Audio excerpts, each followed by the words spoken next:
Good morning, lovely students. I hope you all are fine, safe, and secure at your homes. And I hope you all had enjoyed your weekend a lot. So, students, our today's class is in continuation of our previous classes in which we were discussing about a girl whose name is Anita and about her life, about her story, and how she struggled to be a beekeeper. Right? So, let's move forward and discuss some more points about Anita.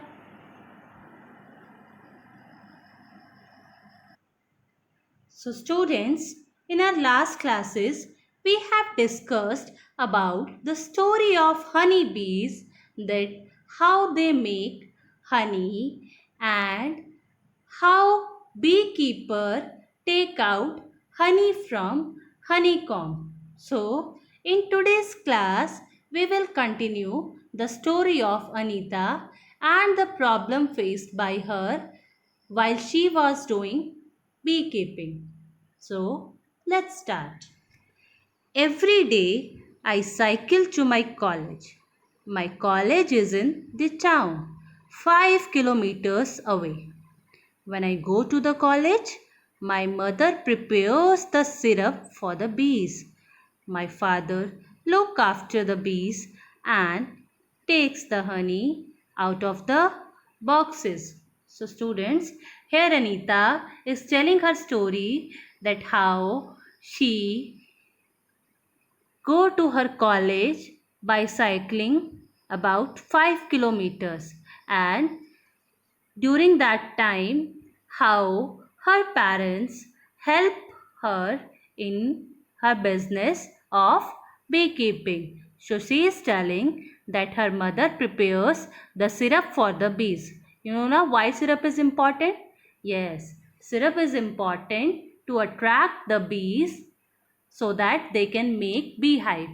So her mother helped her in preparing the syrup for the bees, and her father look after the bees and take the honey out of the boxes. So उसके पापा बीज की देखभाल करने में और B जब Honey prepare कर लेती है तो हनी को बाहर निकालने में उसकी हेल्प करते थे. Anita is known by everyone in the villages nearby.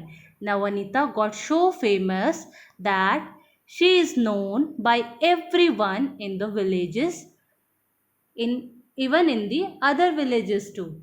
So अब वो इतनी फेमस हो चुकी थी कि गांव के सभी लोग एंड इवन गांव के बाहर के लोग भी उसे जानने लगे थे.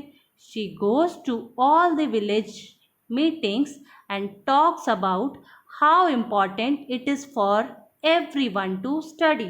So वो विलेज मीटिंग्स में जाती थी, मीटिंग्स को अटेंड करती थी एंड बाकी लोगों को भी अवेयर करती थी that how education is important in our life for our development.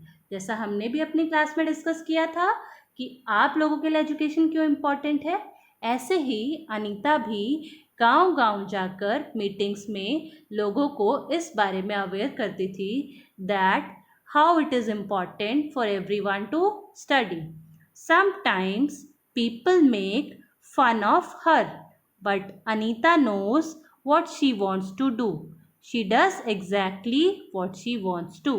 So शुरू में कुछ लोग उसका मजाक भी उड़ाते थे, लेकिन उसे पता था कि वो क्या कर रही है. जैसे वो पढ़ लिख कर सक्सेसफुल हुई, ऐसे ही वो चाहती थी कि बाकी लोगों के पेरेंट्स भी ऐसा समझें एंड वो लोग भी उनको पढ़ने का मौका दें so that they can achieve something in their life. So उसने सबको मोटिवेट किया और लोगों के हंसने के बावजूद भी उसने लोगों को मोटिवेट करना, लोगों को अवेयर करना जारी रखा. Anita wants to become a wholesaler so that she can help the villager to get the right price for their honey. So students, can you tell me what does this word means?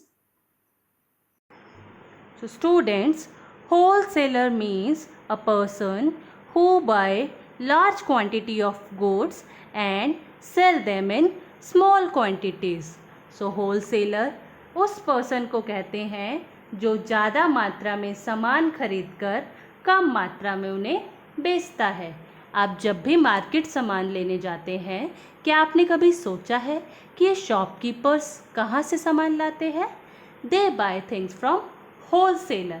Her item का एक wholesaler होता है, that means जो सामान को ज़्यादा quantity में बेचता है. फॉर एग्जाम्पल, आप आटा जब खरीदने जाते हैं, so you purchase things according to your requirement और according to your family requirement. आपके घर में अगर 1 पैकेट आटा की ज़रूरत है तो आप 1 पैकेट खरीदते हैं, 2 पैकेट की ज़रूरत है तो 2 पैकेट खरीदते हैं. बट वो जो शॉपकीपर होते हैं वो होलसेलर से ज़्यादा अमाउंट में सामान खरीद कर लेकर आते हैं. फॉर एग्ज़ाम्पल, वो 50 पैकेट्स और 100 पैकेट्स ऑफ आटा लेकर आते हैं एंड देन हमारे नीड के अकॉर्डिंग हमें जितनी ज़रूरत होती है वो हमें बेचते हैं. और शॉपकीपर्स इसीलिए जो कम अमाउंट में सामान बेचते हैं, दे आर कॉल्ड रिटेलर. उनको हम कहते हैं रिटेलर. सो जिन दुकानों से हम सामान लाते हैं, they are retailers and they purchase thing from wholesalers. वो होलसेलर से सामान खरीदते हैं एंड हमें रिटेल में बेचते हैं, यानी कम क्वांटिटी में बेचते हैं. एक चीज़ चाहिए या 2 चीज़ चाहिए, जनरली अलग अलग चीज़ के होलसेलर अलग होते हैं. फॉर एग्जांपल, कोई आटे का होलसेलर होगा तो वो सिर्फ आटा बेचेगा, कोई ऑयल का होलसेलर होगा वो सिर्फ ऑयल बेचेगा, कोई बेसन का होलसेलर होगा वो सिर्फ बेसन बेचेगा. एंड रिटेलर क्या करेगा, यानी जो हमारे शॉपकीपर हैं जिनसे हम सामान खरीदते हैं, वो हर एक होलसेलर से जितना जितना उसको चाहिए कम क्वांटिटी में सामान खरीदेगा एंड देन हमें हमारी रिक्वायरमेंट के अकॉर्डिंग बेचता है. अब नाउ क्वेश्चन इज, ये होलसेलर सामान कहाँ से लाते हैं? So the wholesaler purchase things from manufacturer. यानी होलसेलर मैन्युफैक्चरर यानी जो कंपनियां होती हैं जहां सामान मैन्युफैक्चर होता है यानी बनता है, वहां से सामान खरीदते हैं. So you can see the chain. सबसे पहले होलसेलर मैन्युफैक्चरर यानी जो कंपनी होती है वहाँ से सामान खरीदते हैं एंड देन उनको कम क्वांटिटी में रिटेलर्स को बेचते हैं एंड देन रिटेलर हमारे रिक्वायरमेंट के अकॉर्डिंग हमें बेचता है. सो अनीता एक होलसेलर बनना चाहती थी एंड उसका रीज़न क्या था? क्योंकि कुछ होलसेलर क्या करते हैं, वो कम अमाउंट में कम पैसे में सामान को खरीदते हैं एंड देन रिटेलर्स को ज़्यादा अमाउंट में बेचते हैं. सो वो चाहती थी कि गांव वालों को उसकी प्रॉपर प्राइस यानी प्रॉपर मनी मिल सके हनी की. That's why she wanted to became a wholesaler. So वो बाकी होलसेलर्स की तरह बीच में प्रॉफिट सारा अपने पास ना रख के वो चाहती थी कि गांव वाले लोग जो मेहनत कर रहे हैं हनी बनाने में, उन तक हनी का सही प्राइस पहुंच सके. इसीलिए वो क्या बनना चाहती थी? She wanted to become a wholesaler, right? So here we have already learned wholesaler, a person who buys large quantities of good from various producers or manufacturers and resell them. So wholesaler जो ज़्यादा amount में खरीदता है कहाँ से? Producer या manufacturer से, और देन उनको दोबारा बेचता है किसको? टू द रिटेलर्स, और रिटेलर से हम लोग सामान को खरीदते हैं. ओके, सो यहाँ फाइंड आउट पे कुछ क्वेश्चंस दिए हुए हैं. Anita and others in her village get ₹35 for 1 kilogram of honey. How much does 1 kilogram of honey cost in your town? तो हम यूजुअली जो बॉक्स खरीदते हैं हनी का, डाबर हनी और एनी अदर हनी, हमने उसमें देखा होगा that 1 kg of honey cost 600 to 650. सो अलग अलग ब्रांड्स के अलग अलग रेट होते हैं. सो नियर अबाउट 600-650 तक का रेट होता है बॉक्सेस पे. एंड अनीता और उसके विलेजर्स को ओनली 35 रुपीज़ मिलते थे. सो होलसेलर्स उनको सिर्फ 35 रुपीज़ में उनसे 1 kg खरीदते थे एंड देन वो लोग क्या करते थे, उसे पैक करके बढ़िया तरीके से और उसमें सारा प्रॉफिट अपने पास रखते थे एंड उसे इतने टाइम्स ज़्यादा रेट में बेचते थे. दैट मीन्स 600-650 में. सो जो असली मेहनत करने वाले लोग थे उन तक हनी का रियल प्राइस नहीं पहुंच पाता था। इसीलिए this is the only reason Anita wanted to become a wholesaler. Now what are the different color of honey that you have seen? So आपने different colors of honey देखे होंगे। कुछ बहुत डार्क ब्राउन कलर का होता है, कुछ येलोइश कलर का होता है, एंड कुछ गोल्डन कलर का होता है। So is honey used in your houses? For what is it used? Honey सभी के घर में यूज़ होता होगा। कुछ लोगों को हनी पसंद भी होगा, कुछ लोग उसे पानी में घोल कर पीते हैं, कुछ लोग शरबत बनाते हैं हनी का यूज़ करके in place of sugar, and कुछ लोग cake, pancakes and other sweet things बनाने में हनी का यूज़ करते हैं। एंड कुछ लोग उसे एज अ मेडिसिन भी यूज़ करते हैं। जब भी हमें खांसी होती है या जुकाम होता है, कोल्ड होता है, तब हमारी मम्मा हमें हनी देती हैं सो दैट हमारे गले को रिलीफ मिल सके। सो चलिए आगे बढ़ते हैं। अभी हम थोड़ा सा बी हाइव्स के बारे में पढ़ लेते हैं। ये हमने वैसे डिस्कस किया था हनी बी की स्टोरी में। So every bee hive has one queen bee that lays egg. So ये हम पहले ही पढ़ चुके हैं। क्वीन बी का क्या मेन फंक्शन होता है? She lays egg. There are only a few male in the hive. हर हाइव में कुछ ही मेल्स बी होते हैं, ड्रोन बी होते हैं, and most of the bees in the hive are workers bee. और ज़्यादातर बीज कौन सी होती हैं? Workers bee. These bees work all the day. ये सारा दिन काम करती है। इनका क्या क्या काम होता है? They look after the baby bee, they collect nectar to make honey, and they make the honey comb. So यहाँ पे लिखा हुआ है they make the hive and also look after the baby bee. They fly around flowers in search of nectar. They collect nectar from flowers for honey. When one bee finds flower with nectar, it does a special kind of dance by which the other bees can know where the nectar is. So we have already discussed this in this video that what are the main function of workers bee? They make hive, वो छत्ता बनाती हैं, and they collect nectar to make the honey. तो honey बनाने के लिए वो nectar collect करती हैं। एंड जब भी किसी एक वर्कर बी को फ्लावर मिलता है विद नेक्टर, वो एक स्पेशल काइंड ऑफ डांस करती हैं जिससे अदर बी को भी सिग्नल मिलता है, and they came the and they all collect nectar from the flower. The worker bees are very important for the hive. So आप देख रहे हैं because they do lots of work, that's why they are very important for the hive. Without worker bees there would be neither hive nor any nectar collection. अगर workers bee नहीं होंगी तो ना ही वहाँ पर bee hive होगा and ना ही वो nectar collect होगा। All bees in the hive would go hungry. और जो भी बची हुई queen bee and male bee है वो भूखी मर जाएंगे because all the work is done by workers bee. The male bee have no special role as worker bee. So mail bee का कोई खास ऐसा स्पेशल काम नहीं होता है। उनकी लाइफ भी ज़्यादा नहीं होती है, हमने वीडियो में भी डिस्कस किया था। They die early. सो अभी हम ब्रीफ में डिस्कस कर लेते हैं वर्कर बी के क्या क्या रोल हैं। They make the bee hive, collecting the nectar and take care of babies. Roles of queen bee to lay egg. Queen bee का मेन रोल यही होता है, वो एग ले करती हैं, and male bee have no such important role. So honey bee के बारे में कुछ इंपॉर्टेंट पॉइंट्स जानेंगे। Honey bee are wonderful social creature. There are queen bees. Queen bee lays 800 to 1200 eggs every day and lives up to 2 to 3 years। So जो queen B होती है बेटा वो 800 से 1200 अंडे देती है पर दिन, and they live up to 2 to 3 years। And worker bee do all the work and live 5 to 6 week. Worker भी सिर्फ 5 से 6 वीक तक ही जिंदा रह पाती हैं, and they do all the work as we have discussed earlier.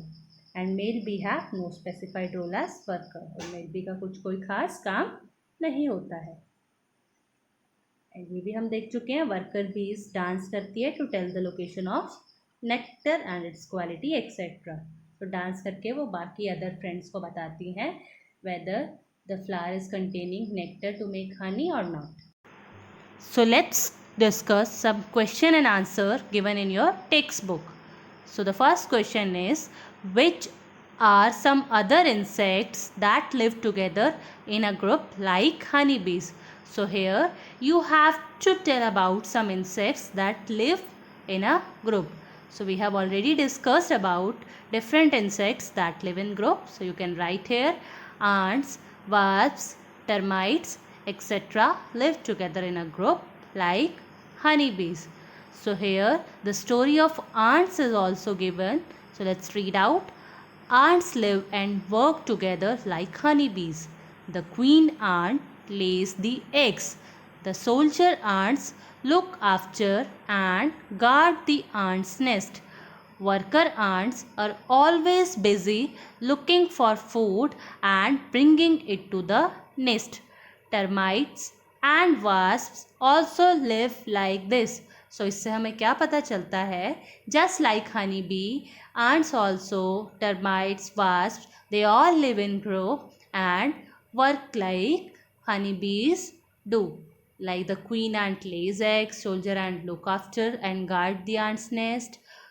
सो यहाँ भी हम देख सकते हैं similar kind of work. So आपसे कुछ क्वेश्चन पूछे गए हैं. Have you seen where ants live? So हम सभी ने देखा होगा एंट्स लिव इन दी एंट हिल और अंडर दी ग्राउंड. सभी ने छोटे छोटे बिल देखे होंगे मिट्टी में बने हुए एंट के. Yes. So what kind of eatables bring ants to them? List them. So जैसा हम जानते हैं कि आंट स्वीट थिंग्स पर आती हैं. आपके घरों में भी कुछ मीठा अगर गिर जाए तो आपको वहाँ बहुत सारी आंट्स कलेक्ट होती हुई दिखाई देती होंगी. So ants are attracted to things like sugar, bread, grains and also dead insects. Look at a line of ants. What is its colour? So हमको पता है आंट्स ब्लैक, ब्राउन और रेड कलर में पाई जाती हैं. Have you been bitten by an ant? What was the ant like?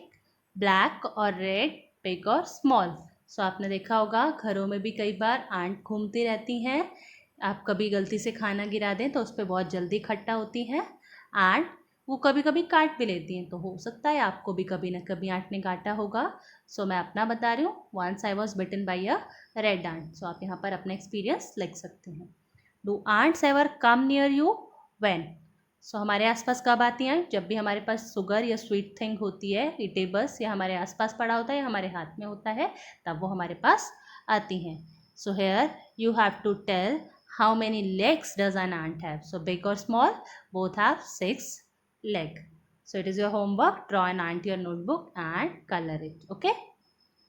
So we have finished our chapter Anita and the Honeybee, and I hope आपने अनीता की स्टोरी को enjoy किया होगा and you all will get motivation from the story of Anita that how she struggled to achieve success in her life. इतने hurdles, इतनी रुकावट होने के बावजूद भी उसने स्ट्रगल किया and how she achieve success in her life. कैसे वो एक सक्सेसफुल बी कीपर बनी. सो हमें भी इसी को अपने माइंड में रखना है एंड हमें भी अपना जो भी सपना है उसे अचीव करने के लिए कड़ी मेहनत करनी है लाइक अनीता डज. और जब हम मेहनत करते हैं तो एवरीबडी सपोर्ट अस. जैसे अनीता के पेरेंट्स पहले उसे नहीं सपोर्ट करते थे but after some time they started supporting her. So ऐसे ही आपको भी सभी का सपोर्ट मिलेगा.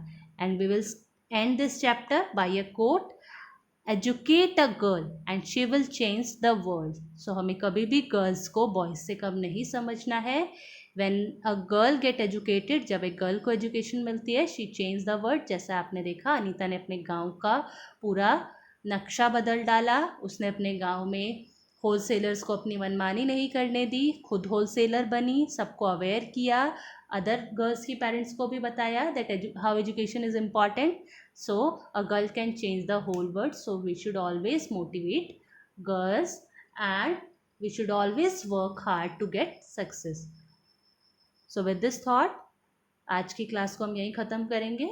That's all for today's class. Thank you. Have a nice day.